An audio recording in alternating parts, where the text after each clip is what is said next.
शुएब मोहम्मद साहब हमारे साथ मौजूद हैं। शुएब मोहम्मद साहब, हम मैच हार गए हैं और ये पहले ही नज़र आ रहा था और बड़ी जल्दी, जिस तरह आप कह रहे हैं कि प्रिडिक्ट यही किया जा रहा था कि अगर 250 के करीब स्कोर हो गया तो मैच फंस सकता है, लेकिन 42.3 गेंदों पर जो है उन्होंने ये मैच जीत लिया है। कप्तानी हमने पिछले बड़े इवेंट के बाद, टूर्नामेंट, आईसीसी टूर्नामेंट के बाद कप्तान को बदल दिया था।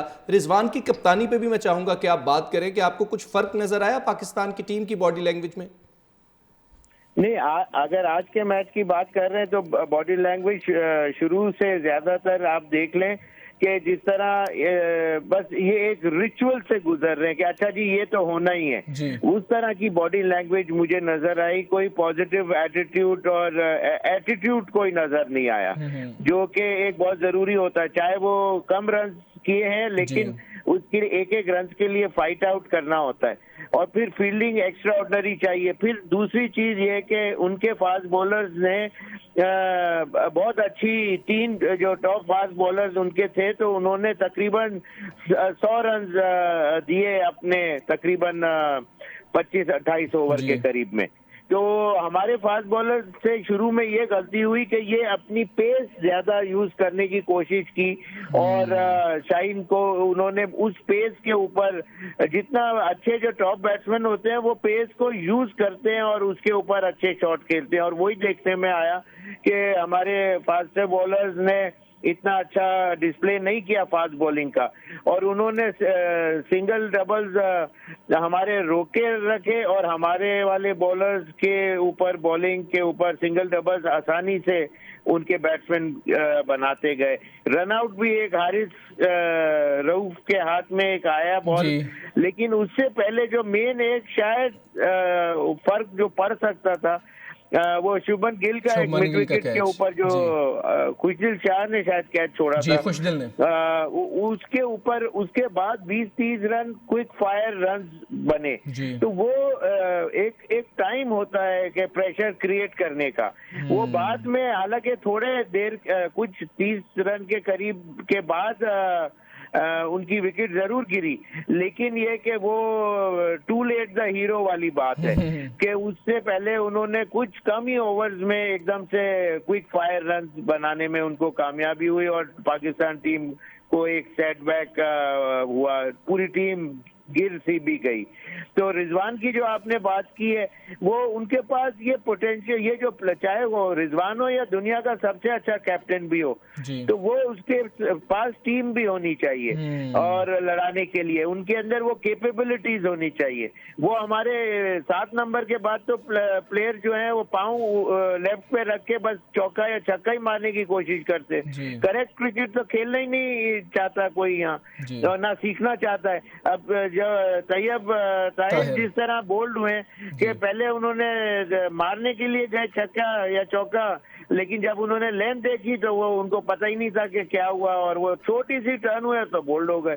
तो वहां से ये जब टीम को उठाना था तो ऐसे मौकों पे ऐसी विकेटें आप दे देंगे एक नॉर्मल विकेट के ऊपर, तो फिर कैसे आप एक्सपेक्ट कर सकते हैं कि जी इंडिया की टीम जैसी टीम को आप हराने में कामयाबी मिले। बिल्कुल, साबिक टेस्ट क्रिकेटर शुएब मोहम्मद हमारे साथ हैं। सर, साथ ही रहेगा जुल्करनैन शेख लाहौर में मौजूद हैं। जुल्करनैन, बड़ी स्क्रीन थी, बड़े जज्बात थे, इस मौके पर शायकीन क्रिकेट जो हैं वो भी अपने मशवरे देते होते हैं। शुएब मोहम्मद तो हमें बता रहे थे शायकीन क्रिकेट जो हैं उनसे आपकी गुफ्तगू हुई होगी, उन्होंने क्या कहा? चुप नहीं बात करनी, जिससे कोई कहूँ कमेंट करना है बोलना ही नहीं।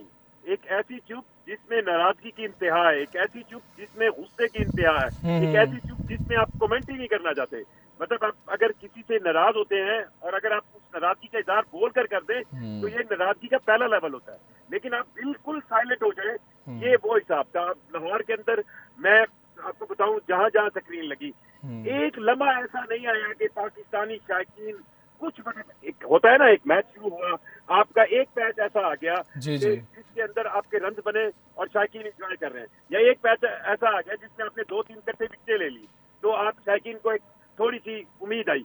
इस पूरे मैच के अंदर या पिछले न्यूजीलैंड के मैच के अंदर पूरे मैच में शायकीन क्रिकेट का मतलब उनके जज्बात का कोई क्या उसको बयान करे कि उनके पास कोई ऐसा लम्हा नहीं आया, कुछ ओवर का लम्हा नहीं आया 50 ओवर गेम में। आप कहीं तो आपका लगे ना कि आप मैच में ड्राइविंग एंड पर है। मतलब कोई आप देखें पूरे मैच में, अब आप न्यूजीलैंड वाला मैच उठाएं या इंडिया वाला उठाएं, दोनों मैचों की कहानी बिल्कुल एक जुबानी है।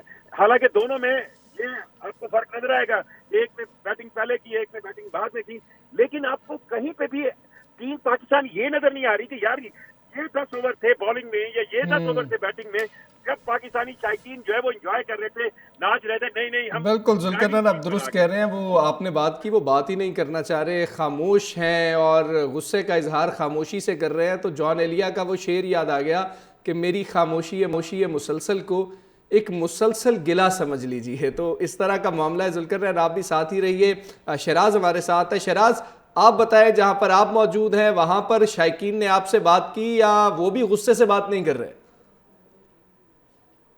शायकीन की तो बात है, लेकिन इस वक्त मेरे भी जज्बात कुछ इस तरह ही है और किस कदर खुश दिखाई देता हूँ, कैसा फंकार हो गया हूँ मैं। शायकीन से बात करेंगे। मुझे बताइएगा, मैच था, उम्मीदें थी, क्या हुआ आखिर? देखें, मैं आपके देखने वालों को कहना चाहता हूँ कि हम अभी भी ओल्ड फैशन क्रिकेट खेल रहे हैं, ओल्ड माइंडसेट के साथ खेल रहे हैं कि इनिशियली हम डॉट बॉल्स खेलते रहें और एंड पे 10 ओवरों में जाके मार लेंगे। ये दौर गया। शुरू से इंटेंट आपको दिखानी होती है। आपने ऑस्ट्रेलिया और इंग्लैंड का मैच देखा होगा, 352 उन्होंने चेस किया है और अर्ली उनके 2 आउट हो गए थे। तो पाकिस्तानी क्रिकेट में माइंडसेट को तब्दील करने की ज़रूरत है। हमें पूरा, थोड़ी नहीं पूरी सर्जरी करना होगी, ना सिर्फ बैटिंग में, बॉलिंग में, फील्डिंग में, बल्कि ओवरऑल इनकी ट्रेनिंग करना होगी, इनका माइंडसेट तब्दील करना होगा। खिलाड़ियों की ट्रेनिंग करनी होगी ही। शायकीन क्रिकेट की जज्बात जो है वो आप सुन रहे हैं और सब यहाँ पर काफ़ी दुख का इजहार कर रहे हैं, वो खुश नहीं है, क्योंकि हमने देखा कि सुबह से यहाँ पर जो शायकीन थे वो इस मैच के हर एक बाल पर पाकिस्तानी शाहीनों को दाद दे रहे थे। हर चौके पर, हर छक्के पर हम यहाँ पर देख रहे थे। यहाँ पर नारेबाजी का सिलसिला भी जारी था। लेकिन जैसे ही पाकिस्तानी बल्लेबाजों की बुरी परफॉर्मेंस रही, उसके बाद इस तरह गेंदबाजों ने टीम की डूबती हुई कश्ती को सहारा नहीं दिया, तो ये शायकीन काफी कश्ती डूबती रही। आप शराज हमारे साथ ही रहिए। शुएब साहब, बात कर लें, जिस तरह से अभी वहां पर एक फैन मौजूद थे पाकिस्तानी क्रिकेट टीम के, वो कह रहे थे कि हम ओल्ड फैशन क्रिकेट खेल रहे हैं। ये बात बहुत ज्यादा होती है, लेकिन अगर हम ओल्ड फैशन क्रिकेट में भी चले जाएं, बड़े तगड़े मिडिल ऑर्डर के बल्लेबाज हुआ करते थे जो नीचे से जिम्मेदारी उठाते थे, स्पिनर्स को अच्छा खेलते थे, स्वीप करना उनको आता था, लेट कट्स उनको आते थे। ये बात भी अब कुछ गलत नहीं होती जा रही? हमारे पास तो वो मिडिल ऑर्डर बल्लेबाज भी नहीं है। मैंने आपको पहले ही ये चीज पहले बताई कि आपका जो टॉप मैच विनर आप जिसको कहते हैं फखर जमान, उसका स्टाइल ऑफ प्ले ये क्या करेक्ट है? क्या टेक्निकल एबिलिटी, या जैसे मिसाल के तौर पे आज की मिसाल ले लें, शुभमन गिल की सेंचुरी देखें पिछले मैच में, आज के अंदर बैटिंग देखें, करेक्ट क्रिकेट खेलने वाला हर बॉल के ऊपर तैयार होता है, या बचाने के लिए एबिलिटी रखता है या रन स्कोर करने के लिए, या तो इस किस्म की चीजें, ये सिर्फ चौका छक्का मार के कोई दिन जरूर आपका होगा, उस दिन आप जरूर सेंचुरी कर लेंगे, मैच भी जिता दे। लेकिन ये कि बहुत से मैचेस आपकी बैटिंग की वजह से, टेक्निकल फ्लॉज की वजह से नुकसान होता है। वही पाकिस्तान के अंदर है कि ना टॉप ऑर्डर के ऊपर टेक्निकल एबिलिटी है, ना मिडिल ऑर्डर के अंदर, जैसे तैयब ताहिर वगैरह इस तरह के जो प्लेयर आप जब लेंगे, एक तो 15 आपने स्कॉट ही गलत लिया, इसके अंदर स्पिनर की आपको पूरा फेस करना पड़ा, म्यूजिक के कमी इतनी महसूस हुई। पांचवा बॉलर ही नहीं था। लेटर ऑर्डर बैट्समैन का भी यही हाल है।